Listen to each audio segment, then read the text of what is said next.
გადავწყვიტე ეს ვიდეო ჩავწერო ზოგადად ფასებზე კოპენჰაგენში და რა ღირს კოპენჰაგენში ცხოვრება, ну დაახლოებით 1 კვირით. როგორც პროდუქტები, ასევე გასვლა, ტრანსპორტი და ესე შემდეგ. მოკლედ, რასაც გავაკეთებ 1 კვირის განმავლობაში, ყველაფერს ჩავწერ, ყველაფრის ჩეკს შევინახავ და მე გაჩვენებთ რა დამიჯდა. ყველაზე იაფი ქალაქი რო არ არის კოპენჰაგენი, ეგ უკვე მგონი ყველა მიცით, თუმცა იმ რაღაცებსაც გაჩვენებთ, რაც ბევრ ადამიანმა არ იცის აქ და რაღაც გარკვეული პერიოდის ცხოვრების მერე ნელ-ნელა სწავლობ. მაგალითად, ისეთი ადგილები, სადაც იმის გამო რომ არ გადაყარავ თქვათ საკვები, უბრალოდ უფასოდ შეგიძლია მიხვიდე და აიღო ნებისმიერი პროდუქტი. ყველა პროდუქტი არის ძალიან კარგ მდგომარეობაში, უბრალოდ იმდენად არიან კონცენტრირებული საჭმლის საკვების შენახვაზე, პროდუქტების არ გადაყრაზე და ესე შემდეგ. ძალიან ბევრია მსგავსი ადგილი და ვფიქრობ, ვინც ამბობს, რომ უძვირესი არის კოპენჰაგენი, უბრალოდ ესეთი ადგილები საერთოდ არ იციან და ამ კვირაში შევეცდები, რომ მსგავს ადგილებზეც წავიდე და გაჩვენოთ უბრალოდ.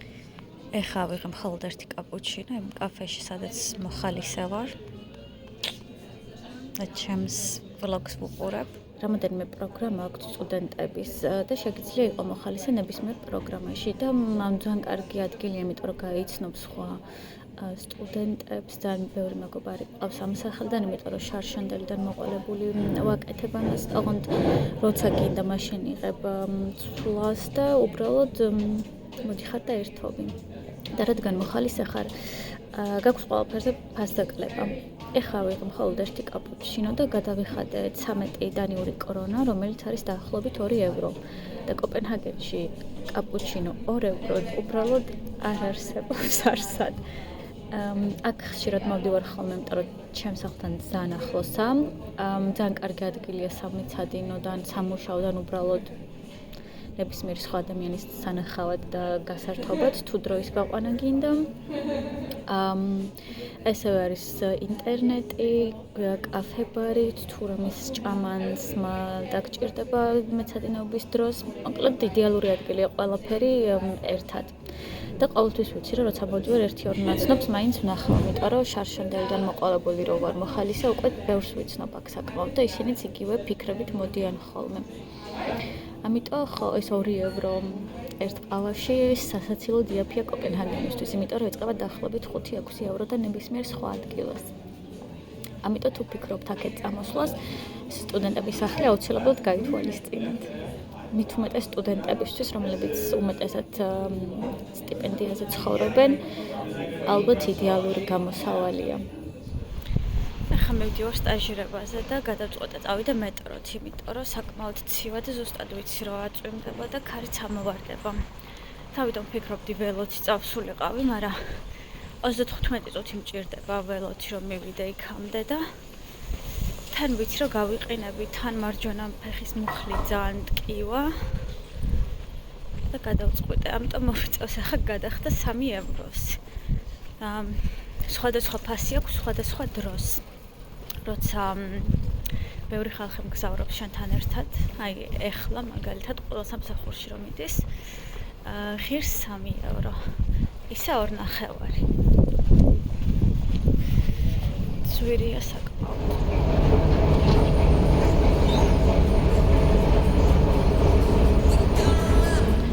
ეხლა გაჩვენებთ კოპენჰაგენის მეტროს.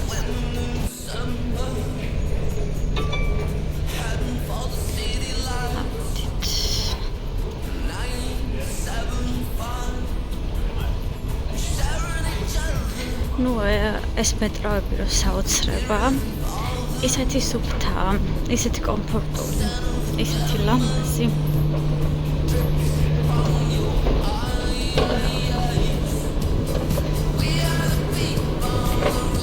ძალიან სიამოვნებს ხოლმე ამით გზავრობა, უბრალოდ მე ჩემს საფულეს ძალიან ცუდად ეტყობ.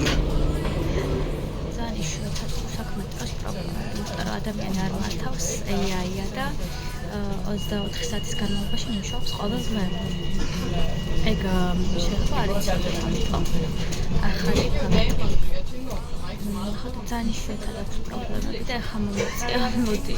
დაახლოებით 4 წუთი. ანუ ამათი პრობლემებიც გრძელდება სადღაც 4 წუთი. მეტი არა, მეტროსთან დაკავშირებით, რა თქმა უნდა.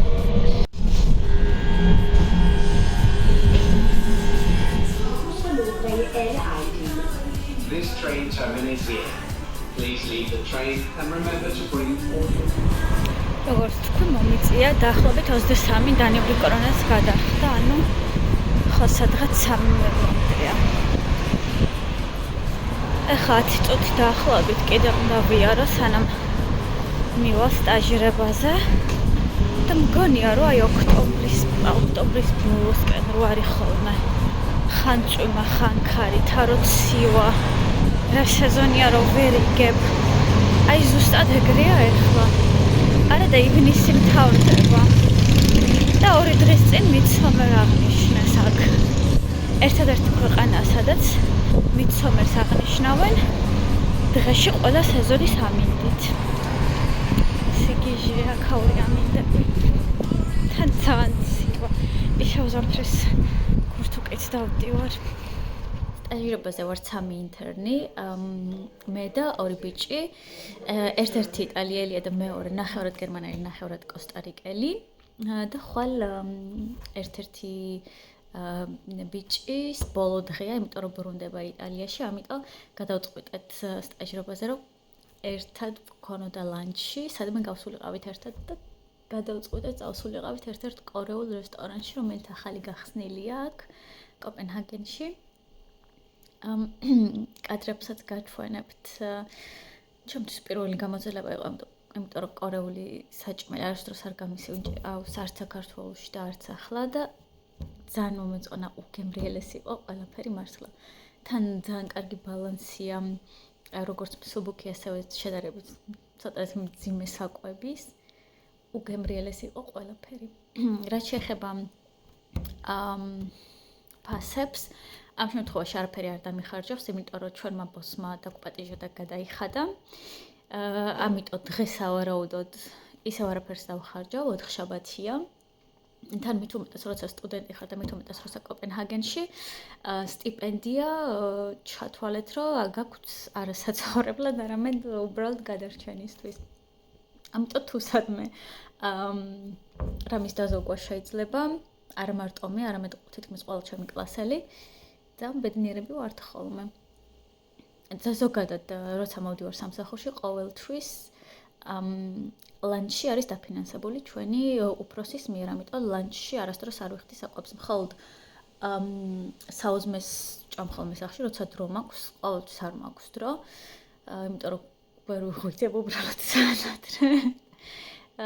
და მე უბრალოდ ვახშამზე ან სახლში ვიკეთებ, უმეტესად სახლში ვიკეთებ, იმიტომ რომ საკმაოდ ძვირია კოპენჰაგენში გარეთ ჭამა, განსაკუთრებით სერვისი, ყველანაირი სერვისი არის ძალიან ძვირი მომსახურება. აქ არ არის, თქვათ, ტიპების კულტურა, როგორც ამერიკაში და სხვა ქვეყნებში, თუმცა უკვე ნებისმიერი კომპანია იმდენს უხდის თანამშრომელს, რომ აი საერთოდ არავინ არ ელის შენგან ტიპს. თუმცა მომსახურება ძალიან ძვირი, აი წინაზეც გითხარით ხომ მგონი, ერთი ყავაც კი დაახლოებით 5 ევროდან იწყება. და ეს არის ერთ-ერთი ყველაზე იაფი ვარიანტი. ლუდები იწყება დაახლოებით 8-9 ევროდან ბარებში.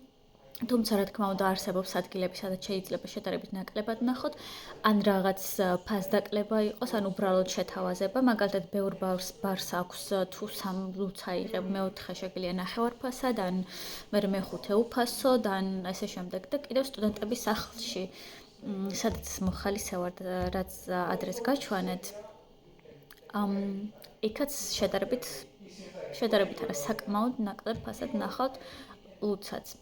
ამიტომ ალბათ ტურისტებისთვის ძალიან ძვირი ქალაქი, იმიტომ რომ რამოდენიმე დღეში არ იცი, ვთქვათ, წახვიდე, სად არ წახვიდე და ესე შემდეგ და ყოველთვის ისეთ ადგილას აღმოჩნდები ხოლმე, რაც ძვირია, მით უმეტეს თუ არავინ არ გყავს იმ ქალაქში, სადაც მიდიხარ. თორე იმათთვის, ვინც უკვე კარგი ხანია აქ ცხოვრობს, ვფიქრობ, ბევრი ისეთ საშუალება არსებობს, რითაც შეგიძლიათ თანხაც დაზოგო და სხვა ორგანიზაციებსაც დაეხმარო, მაგალითად, ზოგი ორგანიზაცია მხოლოდ იმისთვისაა შექმნილი, რომ სხვადასხვა მაღაზიათა ქსელიდან შეაგროვოს საჭმელი და მე უბრალოდ იმის ნაცვლად რომ გადაიყაროს ეს საკვები ნებისმიერ ადამიანს რაღაც დროის სლოტებია ჩაეწერები და შეგიძლია მიხვიდე და უბრალოდ უფასოდ აიღო ეს საკვები.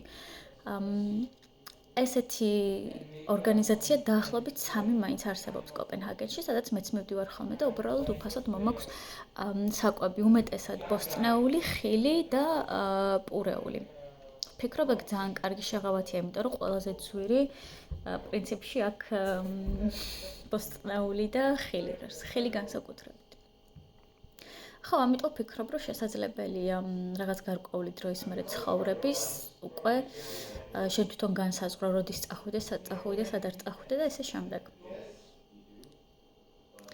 ნელ-ნელა სხვა ადგილებსაც გაჩვენებთ კვირის განმავლობაში. Or is that? I eat everything except pig, yeah. Beef is fine. Whatever you want, and we ship. Yeah, Chicken, surely. But I duck. was just wondering. I don't know what they, yeah. No, They must, because I'm half Korean, but oh my God. Amazing.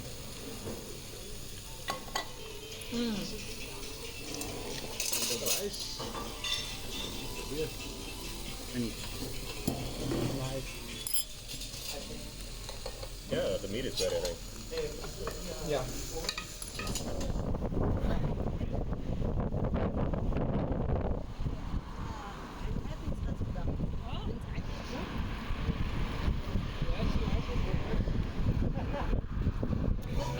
მგონი აქამდე არასდროს მიხსენებია, რომ დანიურს სწავლობ. მეორე დონეზე ვარ უკვე და ხვალ მაქვს გამოცდა. ხო და ეხლა ვცდილობ, რომ მოვიმზადო ისევ სტუდენტების სახლში. მეორე დონის გამოცდა 2 ნაწილისგან შედგება. პირველი არის სპიკინგი და რაღაც რენდომ თემები შეგხვდება და ერთმანეთს კითხვები უნდა დავუსვათ, ან სკოლაში ვიქნებით და რაღაც კითხვებს თვითონ მასწავლებელი დამისვამს და მე დანიურად უნდა გავიცე პასუხი, ოღონდ რას წარმოდგენა არ მაქვს. თან რაღაც ვცდილობ, რომ სიტყვები ვისწავლო. ან რო ვერ მივხვდე ფაქტობრივად ერთ სიტყვას მაინც რას მეკითხება. всё, წასულია ჩემი საქმე. თან აქ როგორც არ უფასოა წესით საერთაშორისო სტუდენტებისთვის დანიური სწავლა, თუმცა დეპოზიტის გადახდა მაინც გიწევს და ესე უტოვებენ თქვათ мотиваციას სტუდენტებს რომ ჩააბარონ. დაახლოებით 2000 კრონას იხდი, სანამ რომელიღაცა ჯგუფში ჩაგხვევენ 2000 კრონა არის დაახლოებით 260-280 euро. როცა ჩააბარებ ამ დონის გამოცდას, მე ეს თანხა უკან გიბრუნდება თუ სხვა დონეს არ აგრძელებ რა. თუ სხვა დონეს აგრძელებ, დაიტოვებენ და იგივე დეპოზიტად გითვლიან სხვა დონისთვის. ხო და არავის არ უნდა ამ თანხის დაკარგვათ, რადგან უფასოა. ძალიან ბევრი დაიკიდებდა და გამოცდაზეც არ გავიდოდა სავარაუდოდ. და ამიტომ ეს დეპოზიტი ახალია, მგონი თავიდან არ ქონდათ, ყოველთვის არ ქონდათ ესე. როგორც ვიცი, თუ არ ვწდები. ხო და ყველას აქვს ახლა мотиваცია, რომ გამოცდაზე გავიდეს და ჩააბაროს. და პირველი დონე იყო ძალიან მარტივი, თუმცა მეორე არც ისე მარტივი არა, იმიტომ რომ 2 ეტაპისგან შედგება, ხო ხვალ მაქვს სპიკინგი და დაახლოებით 1 კვირაში მაქვს წერა და კითხვა.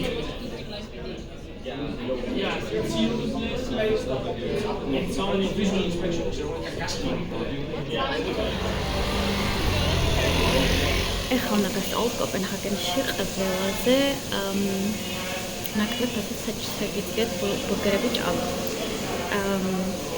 ამ ბურგერ პლეის ქვია ბურგერ კონცეპტ. ცენტრთან ძალიან ახლოს, პრინციპში ცენტრშია. თითქმის ყოველთვის მუშაობს, აი ყველა დროს, როცა არ უნდა მოხვიდეთ და ყველაზე იაფი ბურგერები შეგიძლიათ აქ ნახოთ, როგორც ფრი, ესევე სასმელიც. ძალიან პოპულარულია, განსაკუთრებით ვიკენდზე და პარასკევს, იმიტომ რომ ყველა როცა სვამს აქ მაღაზიები და პრინციპში ყველაფერი კეთება ძალიან მალე, ძალიან ადრე. ამიტომ ეს არის ერთადერთი ადგილი ზოგჯერ, რომელიც იაფია ხოლმე. მღერის. მოკლედ, ეხლა გაჩვენებთ ფასებსაც. უიაფესია კოპენჰაგენის ფონზე. უიაფესია. აი მაგალითად ერთი ჩიზბურგერი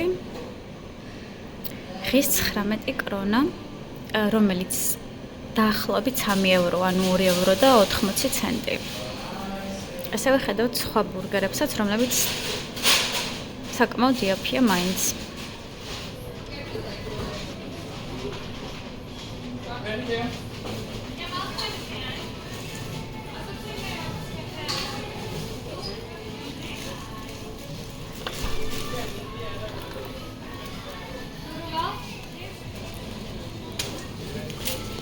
ეს კეტრი ძალიან არ მიყვარს, მაგრამ სხვა გზა არა, რომელიც მიყვარს ის აღარა.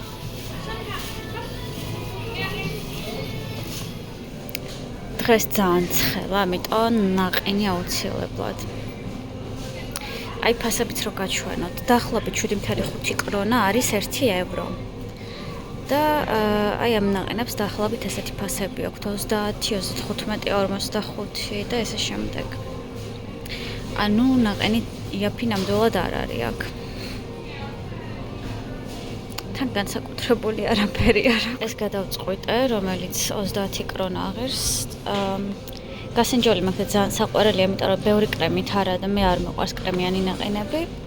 რაღაც ფრეშ არის. ამიტომ ესე. მოკლედ ესენია. არის საბოლოო. რის აღებასაც ვაპირებ, კიტრი ღირს 10 კრონა, 20 კრონა, 8 კრონა და 30. ეხლა თქვენ და თვალით რამდენი გამოვიდა. ეს ნაყინი, რომელიც მეგონა 30 კრონა, ღირდა თურმე 42. ეს ნეტო ყოველთვის ნერვებს მიშლის ხოლმე. ეს არის აი როგორც ორი ნაბიჯი საქართველოში ზუსტად ეგრე. იდეაში ყველაფერი შეგიძლია შედარებით ნაკლებ ფასად ნახო, მაგრამ ბევრი რაღაც არ აქვთ. და ძალიან არეულად არის ხოლმე ყველაფერი, აი ფასები ვერასდროს ვერ გამიგია, ზოგჯერ ვთარგმნი, ზოგჯერ უბრალოდ მეზარება გადათარგმნა და ჩემს დანიურს ვწვდი ხოლმე და ამ შემთხვევაში არ გაამართლა. ამ შოკოლადზე ვიყავი დამოკიდებული მთელი შარშანდელი წელი. იმდენად ბევრი ვჭამე, წელს ვეღარც კი ვეკარები. მაგრამ ძალიან კაია, უბრალოდ იმდენი ვჭამე შარშან, რომ აღარ შემილია. დიდი ტკბილეულის არჩევანი ზოგადად არ აქვს და აი კატასტროფულად ძვირი ღირს, იმიტომ რომ რაღაც ტკბილეულის ტაქსებიც აქვთ დამატებული ყოველთვის. დიდი ვერაფერი, მაგრამ აირჩევა. ჯერ არ ვიცი რა სავირჩევ, მაგრამ შოკოლადის გარეშე დღეს ვერ გავძლებ.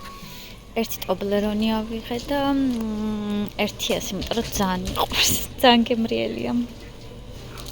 მოკლედ ამ ორს ავიღებ. თან ძალიან ბევრიც არ მინდა რომ ვჭამო, დამოკიდებულება მაქვს ისედაც შოკოლადზე. რა თქმა უნდა კიდე წვიმს.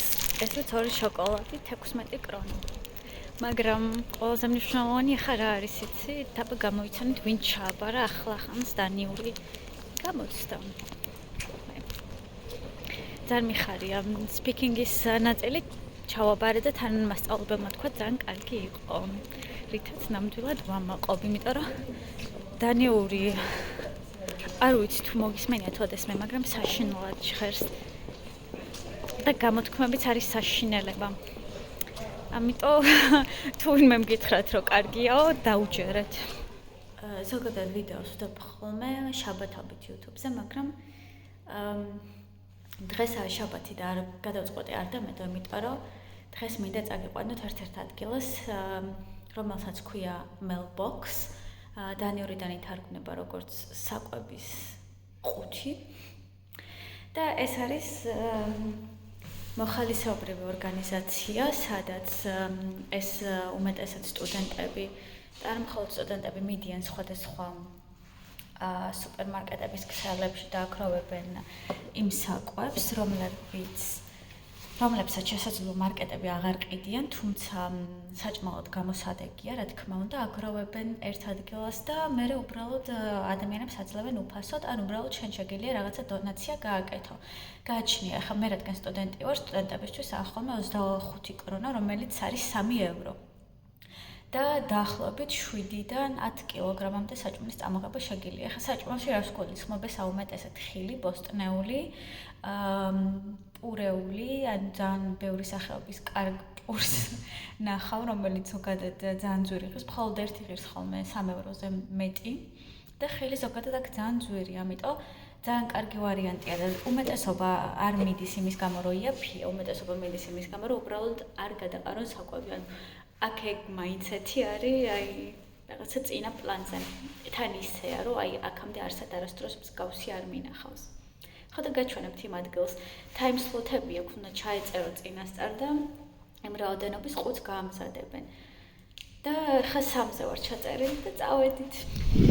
აი ესა ის საყვარელი ადგილი, სადაც საჭმელს ყიდულობ ძალიან ნაკლებ ფასად, ან უბრალოდ დონაციას აკეთებ. ეხა ხალხიც რიგშია, მეც რიგში მომიწევს ჩადგომა და შეგნით რა შევალ იქაც გაჩვენებ.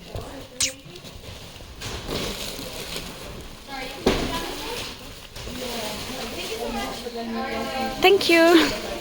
You're welcome. Hi. Arrived ready? This is cinnamon rolls. Can I have one? This. How many can I take? Only one. Okay, then I'll take this. Thank you. ყველას გვაძლევენ ესეთ ყუთებს და სხვადასხვა რაღაცაები და შენ არასდროს არ იცი რა შეგხვდება, სტაფილო ყოველთვის მხვდება ხოლმე.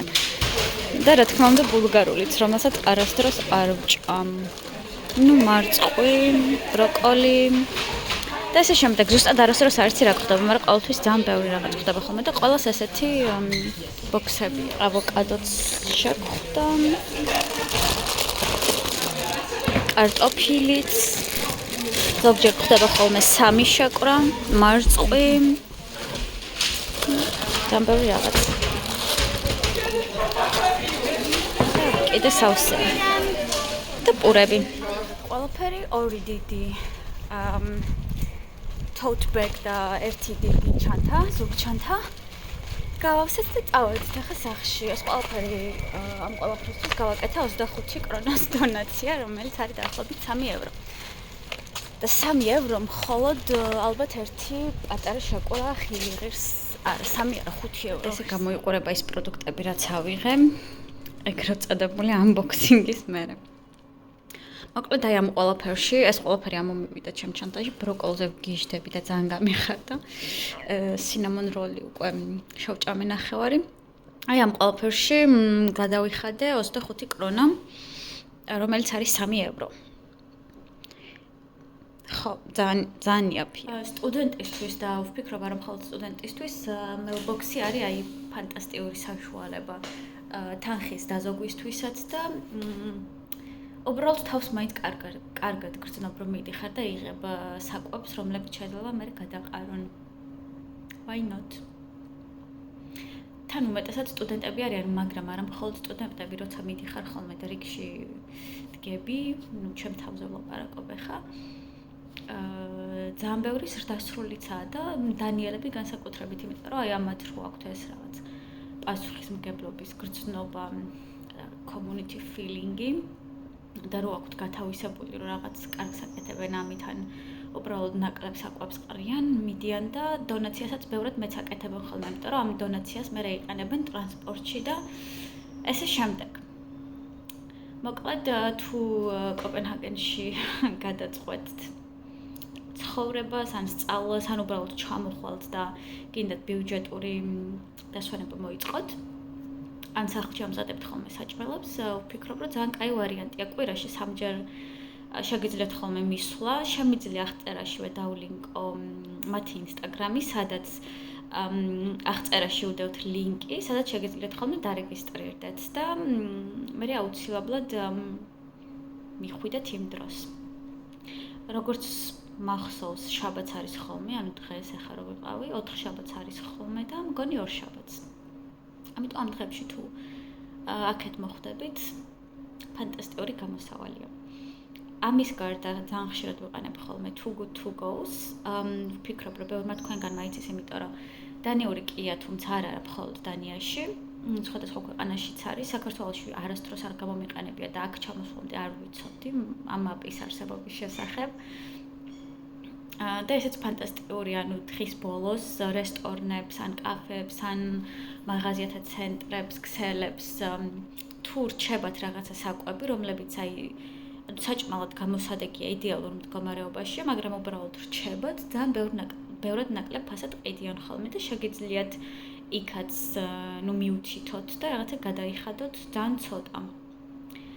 იმ პროდუქტებში, რომლებშიც ზოგადად ძალიან ბევრს იხდით ხოლმე. ამიტომ გაითვალისწინეთ ეს რაღაცებიც და იმედია გამოგადგებათ. და მე ისიც დამიწერეთ რას ფიქრობთ დანია, ისეთი ძვირია როგორც თქვენ გეგონათ. მე ვფიქრობ, რომ საკვებთან მიმართებაში და ამ მაღაზიათა ქსელებში განსაკუთრებულად მაღალი ფასები არ არის. საქართველოში რო ჩამოვდივარ ხოლმე და ფასებს რო ხედავ მაღაზიებში, თითქმის იგივეა. მართლა. თქვენ რას ფიქრობთ?